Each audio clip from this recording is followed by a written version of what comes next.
ಬೆಂಕಿಯಾಗೋಯ್ತು ಬಂಗಾರ. 1 ಲಕ್ಷದ ಗಡಿಯಲ್ಲಿ ಚಿನ್ನದ ರೇಟು ಇಂದು ಒಂದೇ ದಿನ 2,000 ರೂಪಾಯಿ ಹೆಚ್ಚಳ ಆಗಿದೆ. ಬೆಲೆಯ ಓಟದಲ್ಲಿ ಚಿನ್ನ ಬೆಳ್ಳಿ ನಡುವೆ ಕಾಂಪಿಟೇಷನ್ ಸ್ಪರ್ಧೆ. ಸದ್ಯ ಓಟದಲ್ಲಿ ಬೆಳ್ಳಿಗಿಂತ ಚಿನ್ನದ ಬೆಲೆಯೇ ಮುಂದು. 97,000 ತಲುಪಿದ 10 ಗ್ರಾಂ ಅಪರಂಜಿ ಬಂಗಾರ. 1 ಕೆಜಿ ಬೆಳ್ಳಿ ಬೆಲೆ 95,600 ರೂಪಾಯಿ ಆಗಿದೆ. ಅಂತಾರಾಷ್ಟ್ರೀಯ ಮಾರ್ಕೆಟ್ನಲ್ಲಿ ಚಿನ್ನದ ಬೆಲೆಯ ನಾಗಾಲೋಟ 3,21,000 ಅಂದರೆ $3,216.89 ತಲುಪಿದ 1 ಔನ್ಸ್ ಬಂಗಾರದ ಬೆಲೆ. ಇಲ್ಲಿ 1 ಔನ್ಸ್ ಅಂದರೆ 28.34 ಗ್ರಾಂ ಎಂದರ್ಥ. ಹಿಂಗೆ ಆದರೆ ಹೆಣ್ಣತ್ತವ್ರ ಗತಿ ಏನ್ರಿ? 2-3 ಹೆಣ್ಣು ಮಕ್ಕಳು ಭುಜದೆತ್ತರಕ್ಕೆ ಬೆಳೆದಿರ್ತಾರೆ.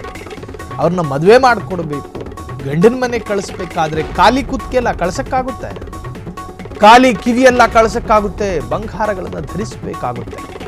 ಹೆಣ್ಣು ಅಂದ್ರೇನೆ ಶೃಂಗಾರ, ಶೃಂಗಾರ ಅಂದ್ರೇನೆ ಬಂಗಾರ, ಬಂಗಾರ ಅಂದ್ರೇನೆ ಸೌಂದರ್ಯ, ಸೌಂದರ್ಯ ಅಂದ್ರೇನೆ ಹೆಣ್ಣು. ಹೆಣ್ಣು ಹೆತ್ತ ಪೋಷಕರಿಗೆ ಇದೊಂಥರದ್ದು ಟೆನ್ಷನ್ ಆಗಿದೆ. ದಿನದಿಂದ ದಿನಕ್ಕೆ ಏರ್ತಾ ಇದೆ ಬಂಗಾರದ ಬೆಲೆ, ಗಗನ ಕುಸುಮ ಆಗ್ತಾ ಇದೆ. ಕೈ ಗೆಟುಕದ ಬಂಗಾರವಾಗಿ ಪರಿಣಮಿಸಿದೆ.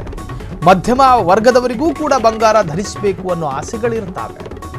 ಶ್ರೀಮಂತರಿಗೂ ಬಿಡಿ ಹೆಂಗೋ ಇರುತ್ತದೆ, ಕೊಳಿತಾ ಇರೋ ದುಡ್ಡು ಖರೀದಿ ಮಾಡ್ತಾರೆ. ಮಧ್ಯಮ ವರ್ಗ ಏನು ಮಾಡಬೇಕು?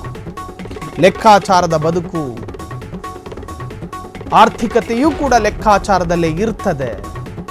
ಹಿಂಗೆಲ್ಲ ಇದ್ದಾಗ ಬಂಗಾರದ ಬೆಲೆ ಈ ಪಾಟಿ ಈ ರೇಂಜಿಗೆ ಏರಿಕೆ ಆದರೆ ಹೆಂಗೆ ಖರೀದಿ ಮಾಡೋದು? ಹೊಸ ಟೆನ್ಷನ್ ಇದು. ಹೆಣ್ಣು ಹೆತ್ತ ಪೋಷಕರಿಗೂ ಹೊಸ ಟೆನ್ಷನ್ ಶುರುವಾಗಿದೆ. ಕ್ಷಣ ಕ್ಷಣದ ಸುದ್ದಿಗಳಿಗಾಗಿ ಫ್ರೀಡಂ ಟಿವಿ ಸಬ್ಸ್ಕ್ರೈಬ್ ಮಾಡಿ, ಲೈಕ್ ಮಾಡಿ ಹಾಗೂ ಫಾಲೋ ಮಾಡಿ. ಹೊಸ ಸುದ್ದಿಗಳ ನೋಟಿಫಿಕೇಶನ್ಗಾಗಿ ಬೆಲ್ ಐಕಾನ್ ಮೇಲೆ ಕ್ಲಿಕ್ ಮಾಡಿ.